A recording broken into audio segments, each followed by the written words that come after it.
Letters to a Young Poet, letter number 8 by Rainer Maria Rilke. Borgbygard, Fladi, Sweden, August 12th, 1904. I want to talk to you again for a little while, dear Mr. Kappas, although there is nothing I can say that will help you, and I can hardly find one useful word.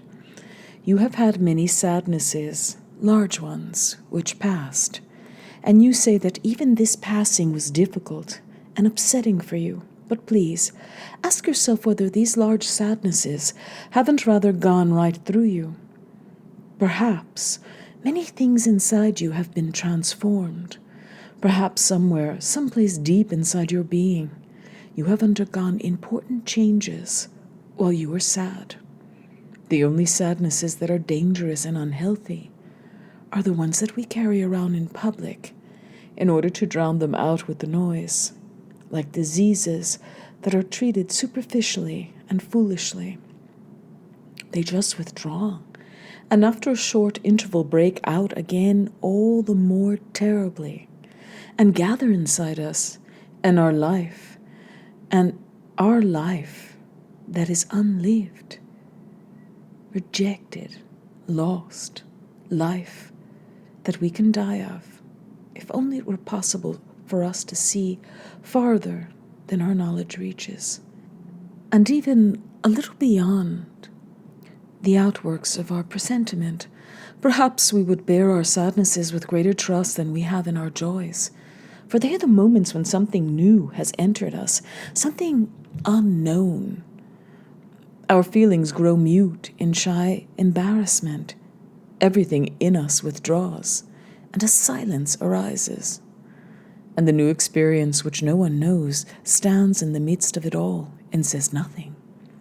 It seems to me that almost all our sadnesses are moments of tension, which we feel as paralysis because we no longer hear our astonished emotions living, because we are alone with the unfamiliar presence that has entered us, because everything we trust and are used to is for a moment taken away from us, because we stand in the midst of a transition where we cannot remain standing. That is why the sadness passes. The new presence inside us, the presence that has been added, has entered our heart, has gone into its innermost chamber, and is no longer even there, is already in our bloodstream, and we don't know what it was. We could easily be made to believe that nothing happened, and yet we have changed. As a house that a guest has entered changes. We can't say who has come. Perhaps we will never know, but many signs indicate that the future enters us in this way, in order to be transformed in us long before it happens. And that is why it is so important to be solitary and attentive when one is sad, because the seemingly uneventful and motionless moment when our future steps into us is so much closer to life than that other loud and accidental point of time when it happens to us, as if from outside. The quieter we are, the more patient and open we are in our sadnesses, the more deeply and serenely the new presence can enter us, and the more we can make it our own, the more it becomes our fate. And later on, when it happens, that is, steps forth out of us to other people, we will feel related and close to it in our innermost being. And that is necessary.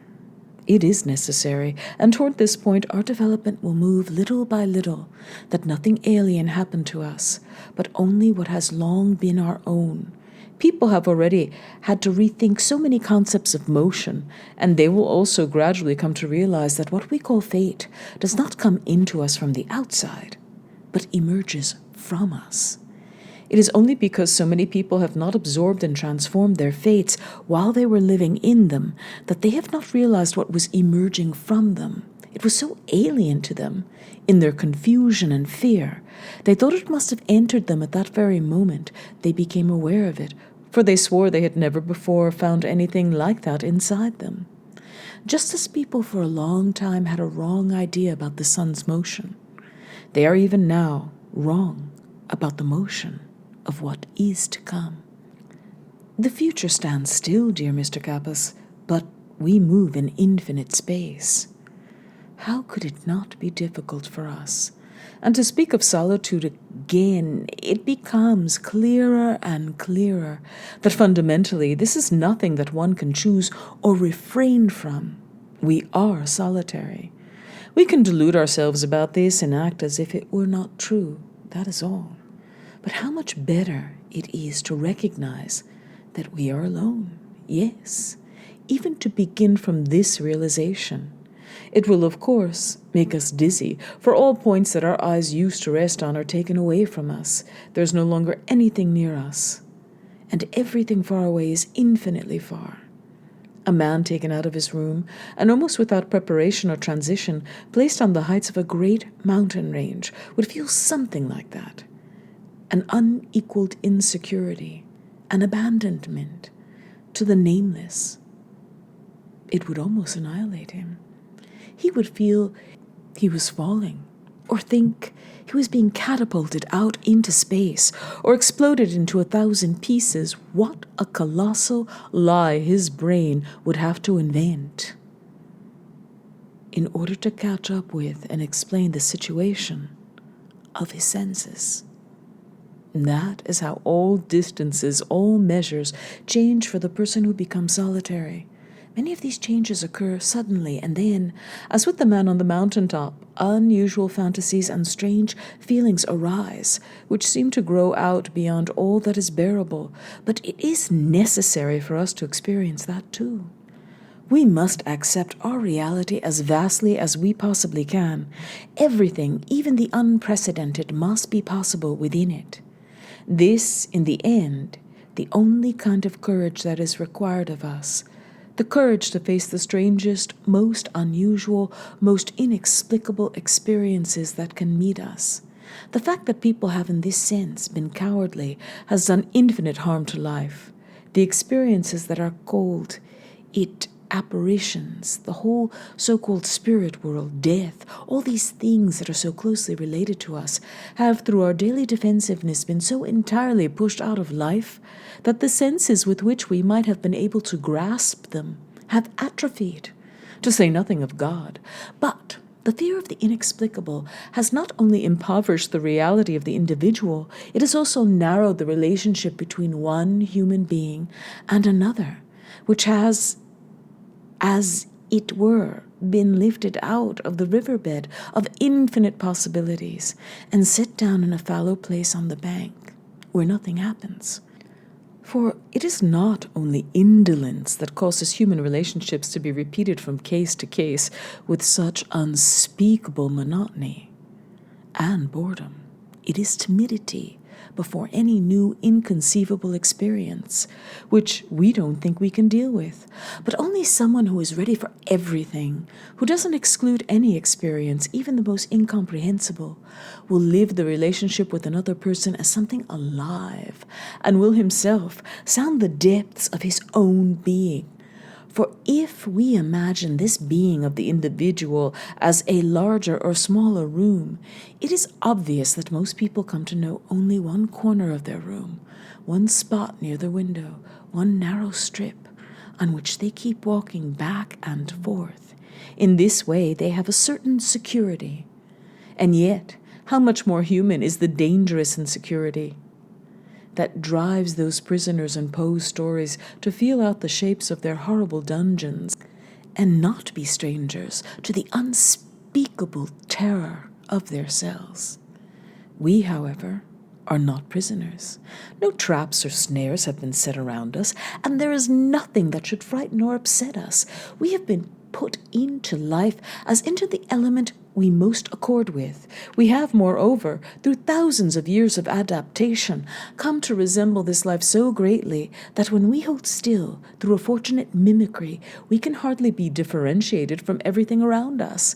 We have no reason to harbor any mistrust against our world, for it is not against us. If it has terrors, they are our terrors. If it has abysses, these abysses belong to us. If there are dangers, we must try to love them.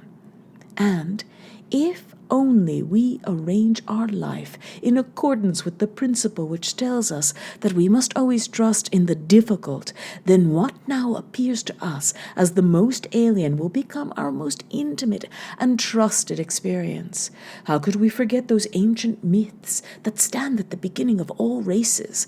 The myths about dragons that at the last moment are transformed into princesses. Perhaps all the dragons in our lives are princesses who are only waiting to see us act just once with beauty and courage. Perhaps everything that frightens us is, in its deepest essence, something helpless that wants our love. So, you mustn't be frightened, dear Mr. Capus.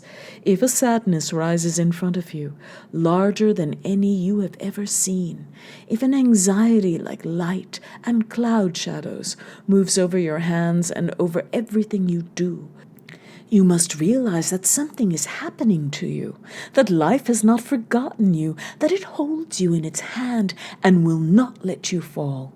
Why do you want to shut out of your life any uneasiness, any misery, any depression, since, after all, you don't know what work these conditions are doing inside you?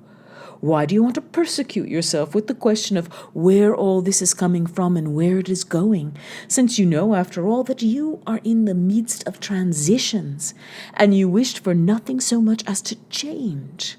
If there's anything unhealthy in your reactions, just bear in mind that sickness is the means by which an organism frees itself from what is alien. So, one must simply help it to be sick, to have its whole sickness and to break out with it, since that is the way it gets better. In you, dear Mr. Capus, so much is happening right now. You must be patient, like someone who is sick, and confident, like someone who is recovering, for perhaps you are both, and more. You are also the doctor, who has to watch over himself. But in every sickness there are many days when the doctor can do nothing but wait. And that is what you, insofar as you are your own doctor, must now do more than anything else. Don't observe yourself too closely. Don't be too quick to draw conclusions from what happens to you. Simply let it happen. Otherwise, it will be too easy for you to look with blame, that is, morally, at your past, which naturally has a share in everything that now meets you. But whatever errors, wishes, and yearnings of your boyhood are operating in you now are not what you remember and condemn. The extraordinary circumstances of a solitary and helpless childhood are so difficult, so complicated, surrendered to so many influences, and at the same time so cut off from all real connection with life that, where a vice enters it, one may not simply call it a vice. One must be so careful with names, anyway. It is so often the name of an offense that a life shatters upon, not the nameless and personal action itself, which was perhaps a quite definite necessity of that life, and could have been absorbed by it without any trouble. And the expenditure of energy seems to you so great only because you overvalue victory. It is not the great thing that you think you have achieved, although you are right about your feeling. The great thing is that there was already something there which you could replace that deception with, something true and real. Without this, even your victory would have been just a moral reaction of no great significance. But in fact, it has become a part of your life. Your life, dear Mr. Capus, which I think of with so many good wishes. Do you remember how that life yearned out of childhood toward the great thing? I see that it is now yearning forth, beyond the great thing, toward the greater one. That is why it does not cease to be difficult, but that is also why it will not cease to grow. And if there is one more thing that I must say to you, it is this: don't think that the person who is trying to comfort you now lives untroubled among the simple and quiet words that sometimes give you pleasure. His life has much trouble and sadness, and remains far behind yours. If it were otherwise, he would never have been able to find those words. Yours, Rainer Maria Rilke.